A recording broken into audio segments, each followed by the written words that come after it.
Man, it has been a long time since we did one of these. The thing is, for us to really be able to deliver on a global games episode, James has to spend a fair bit of time in the country that he's talking about. And for the last year, he's been mired in Games for Good work, and busy spending all of his travel money trying to make things happen on that front. So he hasn't really gotten to embed himself in a game dev scene anywhere until recently. But a few months back, he was asked to spend some time in Norway looking into how to grow the Norwegian games industry, which means we can now competently talk about games from a country that doesn't get much acknowledgement for the work done there. And it's even better because this turns out to be a very interesting case if you look at it side by side with our two previous segments on Brazil and Mexico, as Norway struggles with basically completely opposite challenges.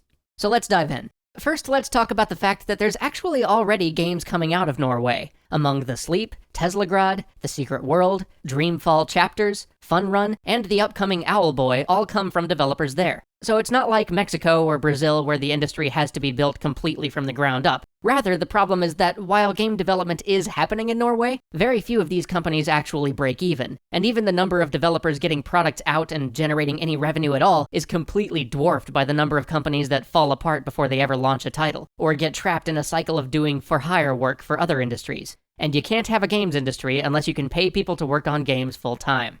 So let's take a look at the essential questions. First, is the Norwegian market big enough to support a games industry?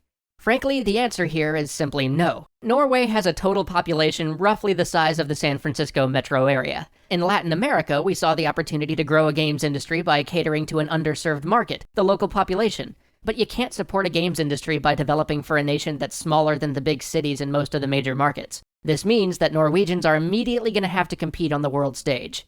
Second, is the economy developed enough to support a games industry? Absolutely. Norway is one of the Scandinavian wonder economies. They have one of the highest GDPs per capita in the world, miles ahead of the United States. There is no question, their economy is robust enough to support this type of high-tech industry, and to have an internal population, small as it is, as a ready market. But this economic strength comes with both some unique advantages and some unique disadvantages. As for the advantages, the Norwegian government works heavily to help promote new industries and to support Norwegian cultural activities. Additionally, they're always looking to get people interested in and to create new high-tech jobs outside of the already thriving oil sector. This means that many of the developers there are able to survive and get better at their craft with the backing of the government, even if their first games aren't major commercial hits. This government backing should also help to underwrite high-risk endeavors which otherwise might never get off the ground, like the creation of a specialized publisher to help work with developers in the region.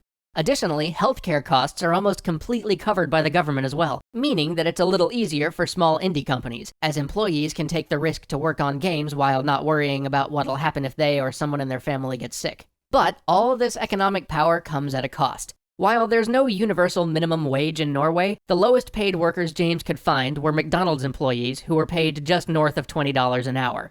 This means that the cost of living in Norway is incredibly high, which in turn means that even if you're running a lean, hand-to-mouth indie company, you're going to have to sell a lot more units to keep yourself alive than you would in places like Mexico or Brazil.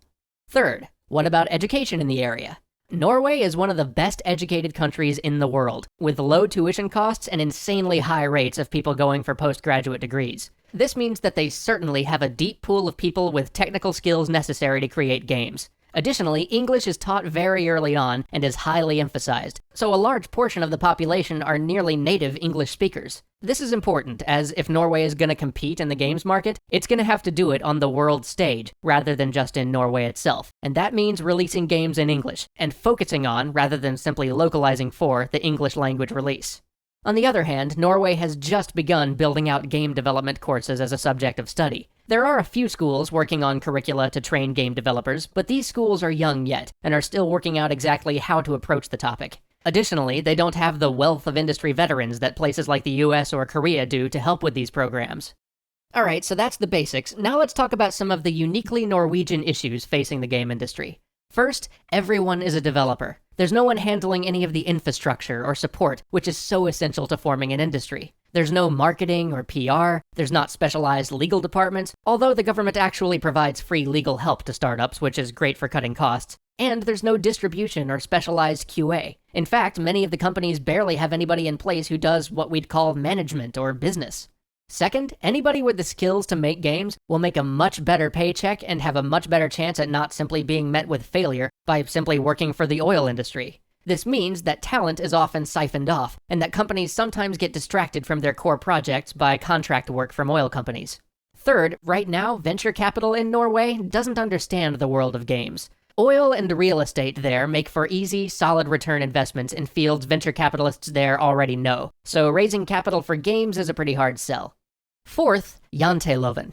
I love the level of equality in Norway. I think it is amazing. But sometimes even that has its downside. There's a concept there called janteloven, which is basically the idea that you should repress the desire to stand out, as your success might make others feel bad. That you should aim to keep pace with the pack, rather than to be exceptional. Unfortunately, founding an industry requires that people be exceptional, and there are times where you just have to be bold and say, I'm going for it. I have got a great game here, and it deserves to be on the PlayStation, so I'm going to give Sony a call. This janteloven attitude often keeps developers from making the most out of their games, keeps them from promoting them as much as possible, and from going for big publisher or distribution deals.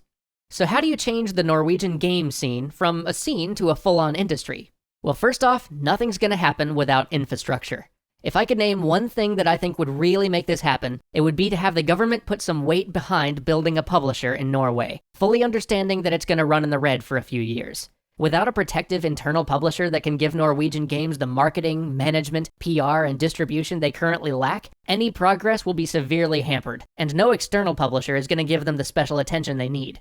Second, you need the development community to welcome working with people who are not games people. People in finance, capital, and on the government side of things can actually be amazing allies for this community, but only if the community embraces them and helps teach them why games are an incredible cultural and economic tool, rather than turning away from them because they haven't dedicated their lives to this medium in the same way we have. Third, game companies have to become more efficient about production, though a publisher with external producers would probably solve this. And they have to start getting past the idea of janteloven. Companies in Norway aren't just competing with other companies in Norway, so Norwegian companies have to stop thinking of selling 20 to 30,000 units as a success, and start looking to move enough copies of their games that they have a little left to put in the bank, while being able to pay everybody for a 40-hour work week at Norwegian prices. You've got to be able to keep the lights on long enough to make your next game. And finally, Norway has to continue to embrace its existing tradition of making games that are different. It'll be years, if not decades, before Norway can really compete with the US in the way that we make AAA games. But if you look at all the games we mentioned at the start of this, they're all a little bit different. The biggest advantage Norway has is that it is creating an industry after the rise of digital distribution, where it doesn't have to compete for shelf space, and thus can compete on innovation rather than just marketing budget. As they grow the industry there, if they can avoid the trap of trying to emulate the US market and instead figure out what a Norwegian game industry is on its own, I think they have a good chance. I'll see you next week.